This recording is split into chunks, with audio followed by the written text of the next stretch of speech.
चलिए, हम लोग फिलहाल मौजूद हैं बरौली में, जहां पे रितेश दास जी का ये मठिया है और यहां पे रामलला की धरती अयोध्या से कलश आया हुआ है और कलश में अक्षत है। अब कलश जो है यहाँ से गांव-गांव में पहुंचाया जा रहा है और जो भी ग्रामीण भक्तजन है वो यहाँ से आ रहे हैं और लेकर जा रहे हैं। और विशेष जानकारी के लिए हम बात करते हैं यहाँ पे रितेश दास जी से। बाबा जी, सबसे पहले तो स्वागत है आपका। आपका भी स्वागत है। ये अक्षत आया हुआ है अयोध्या से।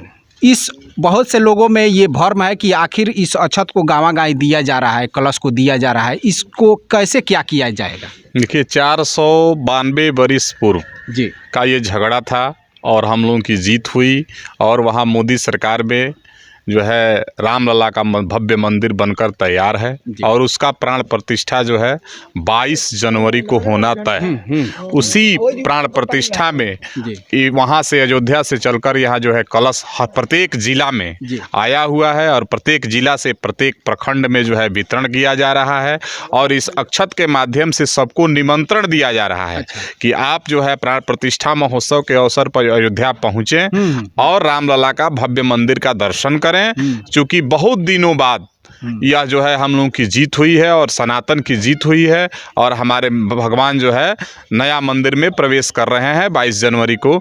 इसी के निमित्त जो है अक्षत पूरे प्रखंड वाइज बांटा जा रहा है और गांव में यह छत ले जाकर घर घर बांटना है और सबको देना है और बताना है कि जिसका वहां पहुंचना संभव नहीं है वो लोग प्रतिदिन राम जी के नाम से कम 22 तारीख को 5 दीपक अपने अपने दरवाजे पर जलाएं और दिवाली का उत्सव मनाएं।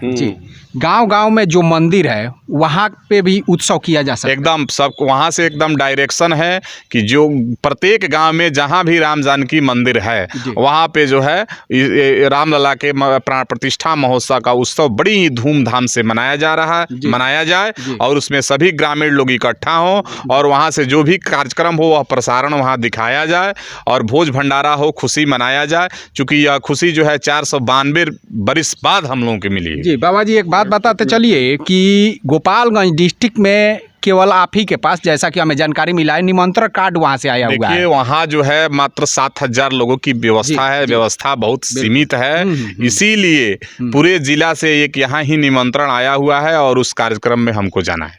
वहाँ पे आपको एकदम पहुँचना और बड़ा सीमित वहाँ पे बहुत सीमित व्यवस्था है, इसीलिए पूरे देश के लोग वहाँ पहुँच रहे हैं। कई देश के प्रधानमंत्री पहुँच रहे हैं, तो हमारे मोदी जी भी पहुंच रहे हैं, सभी लोग पहुंच रहे हैं। आमजन वहाँ पे अगर कम से कम जाएं, क्योंकि वो अपने घर पे ही उत्सव मनाए, क्योंकि मुझे लगता है कि इतनी भीड़ होगी। राम जन्मभूमि तीर्थ क्षेत्र के सचिव संपत राय जी जो है सोशल मीडिया से कई समाचार न्यूज़ चैनल से अपना सभी लोगों से आग्रह कर रहे हैं कि आप लोग अपने ही घर में खुशी मनाएं और वहीं से जो है टेलीविज़न के द्वारा वहां का प्रदर्शन देखें। वहां बहुत लोग नहीं पहुंचे, नहीं तो भीड़ के कारण जो है असुविधा हो सकती है। हम लोग दिवाली जैसा त्यौहार मना सकते हैं पटाखा दीप से। एकदम दीपक जलाइए पूरा जो है और भगवान के नाम से जो है पूरा दीपक जलाइए और अपना पटाखा फोड़िए, दीपावली मनाइए। ये तो सनातन विधि।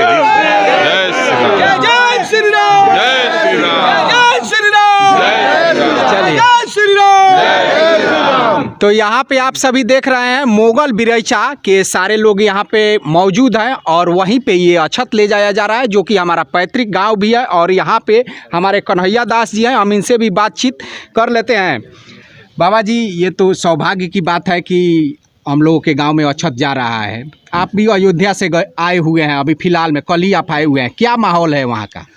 वहाँ का माहौल बहुत विशाल आयोजन हो रहा है जी। अभी कंस्ट्रक्शन काम इतनी तेज़ी से चल रही है और सारी व्यवस्थाएं समुचित रूप से की जा रही है। जी जी हैं। सीमित इसीलिए किया गया है कि वहाँ करीब 1 किलोमीटर के एरिया में ये सारे टेंट लग करके वीआईपी के लिए तैयार करना है, उसकी व्यवस्था हो रही है ना। और मंदिर के जो अधूरे अभी काम हैं ये चल रहे हैं बड़ी तेज़ी से। जी, हमारे यहाँ पे हैं बाबा अर्जुन तिवारी जी। बाबा जी, ये तो बड़ा सौभाग्य की बात है हम सभी लोगों के लिए। क्या कहेंगे इस?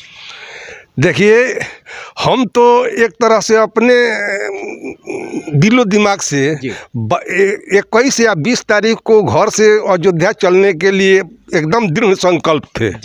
लेकिन अब यहाँ आने पर जो माहौल का पता लगा कि वहाँ ज़्यादा भीड़ करना अपने लिए भी ठीक नहीं है और वहाँ प्रशासन के की लिए दृष्टि से भी। जी। तो इस माहौल में अब हम अपना विचार बदल दिए और भगवान की अगर कृपा रही तो उसी दिन गांव के मंदिर में जहां पर कलश स्थापन होगा वहां पर जितना शक्ति होगा शारीरिक मानसिक और उस हिसाब से आदमी भगवान का दर्शन आदमी और प्राण प्रतिष्ठा का उत्सव मनाएंगे। उत्सव मनाएंगे। यहाँ पे है विनोद यादव जी थोड़ा आप इधर आ जाइए, क्या कहेंगे? ये तो बड़ी जय खुशी श्री की राम। बात ये है तो सभी खुशी लोगों के लिए। देखिए जो बाबा जी बात कहे हमारे जी। मोहन जी, वो बात सही कहे हैं और उसको हम लोग पालन कर रहे हैं। हम लोग को तो खुशी है, ये 492 साल के बाद हम लोग को खुशी मिला हुआ है। भगवान से यही प्रार्थना है कि हम लोग जो भी हमारे हिंदू भाई हैं, इसमें तो सारे धर्म वाले जा रहे हैं, हमारे को बहुत खुशी मिल रहा है कि दूसरा धर्म वाले हैं वो भी राम जी के दर्शन करने जा रहे हैं। तो इसलिए जाना चाहिए, उसमें हम लोग को किसी से विवाद नहीं है। ये भारत देश है, ये बुझे भारत देश में सबको पालन के इज्जत किया जाता है। सारे धर्म को हम लोग जो लोग नहीं जा पा रहे हैं वो अपने गांव पे जो मंदिर है वहाँ पे या अपने घर पे ही उसका उत्सव मना सकते हैं। वो तो है, हम लोग को तो उत्सव सबको लिए है। मंदिर पे हम लोग 22 जनवरी को पूजा पाठ होगा, उसके बाद जब भगवान जी अपने घर में प्रवेश करेंगे उसके बाद यहाँ मर मिठाई हर चीज़ सब हम हिंदू भाई से कहेंगे अपने घर भी 5 दीप जलाइए और दिवाली ऐसे मनाई कि पूरा दुनिया देखे। यहाँ की दिवाली अमेरिका में 10 दिन पहले से दिवाली मनाया जा रहा है, वहाँ पर 10 दिन तक ले मनाया जाएगा। तो यही खुशी है, कहीं लड़ाई झगड़ा हम लोग की नहीं है। सबको मिलजुल कर काम करना है, भगवान के दर्शन करना है, यही हमारे को कहना है सारे हिंदू भाइयों से। हमारा एक जो वचन था हमारा वो पूरा हो गया। चलिए तो यहाँ पे है, अगर बरौली प्रखंड में कोई गांव बाकी हो जो कि यहाँ से कलश और अक्षत लेकर नहीं गए हैं तो जो भी श्रद्धालु होंगे जिनकी भगवान में आस्था है वो यहाँ से आकर रितेश जी विनोद जी हैं या रितेश दास जी का यहाँ पे मठिया है भड़कुइया में बरौली के पास ही है, तो यहाँ से आप लोग लेकर जा सकते हैं। और अन्य जगहों पे भी प्रखंड में आया हुआ है और जिनकी भी आस्था है भक्ति है वो वहाँ से लेकर जा सकते हैं। और लेकर जाने की जिम्मेवारी ये होगी कि आप अपने गांव में ले जाएं और घर घर में उसे बांटें, तब जाकर कहीं ना कहीं जो ये कलश है और अक्षत है इसका जो लक्ष्य है वो पूर्ण हो पाएगा। तो चलिए इसी के साथ इस वीडियो को हम यहीं पे समाप्त करते हैं। हम फिर मिलेंगे अगले वीडियो में अगले मुद्दे के साथ, तब तक के लिए नमस्कार। माता की जय।